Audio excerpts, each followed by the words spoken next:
वैसे आपसे एक प्रार्थना करें। जैसे आप अपने इस वस्त्र को जो पहने हैं, इसमें राधे राधे लिखा है। यदि आप इसे जन साधारण बाथरूम में धोएंगे कभी, तो ये राधा नाम की धो बन जाएगी, तो इसमें ठीक नहीं है। तो आप कृपा करके इसको कभी धोइएगा नहीं। आप वैसे तो हम ये प्रार्थना करते हैं कि ऐसे लिखे हुए वस्त्र मत पहनिएगा, क्योंकि कभी आपने अगर ऐसा किया कि धोया तो जाम लघु शंका करते हैं वही राधा नाम का, तो राधा नाम सिंहासन में भी विराजमान है, हमारा हृदय हमारा प्राण है, तो नाम का धोवन बाथरूम में जाएगा ना, तो इसलिए बैठते समय भी पीछे आएगा। हाँ, अब जैसे आप हाँ ऐसे बैठे तो राधा नाम के ऊपर बैठ जाएंगे, पीछे का हिस्सा है ना। मेरी प्रार्थना है कि आगे से अगर ऐसा है तो ओढ़ने का, जैसे वस्त्र राधा नाम का है तो हम ऊपर ओढ़े हुए हैं, फिर उसे टांग दिया।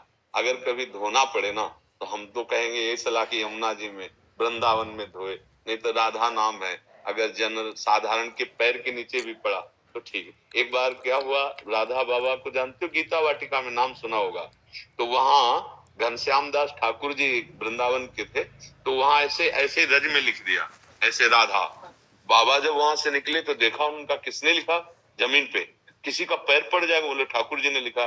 वो ठाकुर जी बनते थे रास में, तो बुलाया उनका, ठाकुर जी आपने ऐसा कैसे कर दिया, और फिर वहां की पूरी रज उठाकर अपने अचले में और फिर तुलसी जी के घेरे में डाले। तो महापुरुष जन राधा नाम की महिमा जानते, तो इसलिए हमें देख के लगा कि आप कृपा करके यहाँ आए हो तो आप ये सीख ले लो कि आप सादे वस्त्र धारण कीजिए।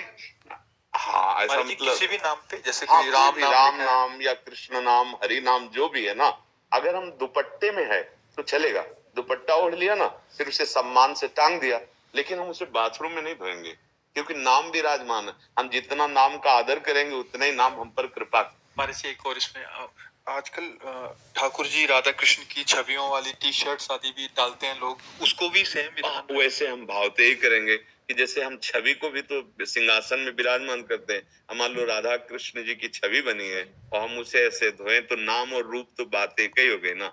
आजकल क्या है, लोग अपने सामान को बेचने के लिए ऐसे नाम प्रभु के रख देते हैं, अब या कार्ड में नाम छपवा देते हैं, या अब ये उनको ये पता नहीं है कि इसको कार्ड, जो निमंत्रण कार्ड में नाम बनाया, प्रभु का रूप बनाया, वो उसे डस्टबिन में फेंकेगा, फेंका जाता है ना। अब वही नाम हम जपते हैं, वही रूप प्रभु का, हमें लाभ कैसे मिलेगा, क्या अपराध नहीं बनता।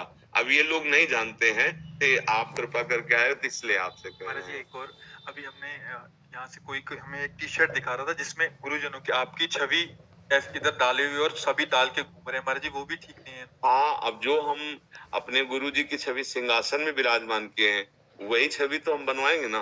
अगर वो छवि का हम उतना आदर, अगर पीठ में है तो कैसे, अगर हम वस्त्र में छाती में भी रखे हैं तो देखो सब चीज दिखाई थोड़ी जाती है। ये हमारे गुरु जी हैं, ये राधा नाम है, ये हम अलग से अपने और छुपचाप छुपा के ऐसे, ये प्रदर्शन की थोड़ी वस्तु है। तो हम अगर गुरुजनों की छवि पहने तो ये है, अब हम इसे धोएंगे थोड़ी, ये आजीवन हमारी छाती से लगे। अब कपड़े पे तो मतलब उपहास समझो ना, जैसे पोस्टर में छपा दिया, नाली में फटा गुरुदेव का पोस्टर पड़ा है, उसी गुरुदेव को हम सिंहासन पे विराजमान किए हैं और उन्हीं का तो हमें लगता है कि यही हमारी भक्ति नहीं होने देते। जो ये गलतियां है ना, ये हमारे अंदर भक्ति का रंग नहीं आने देते।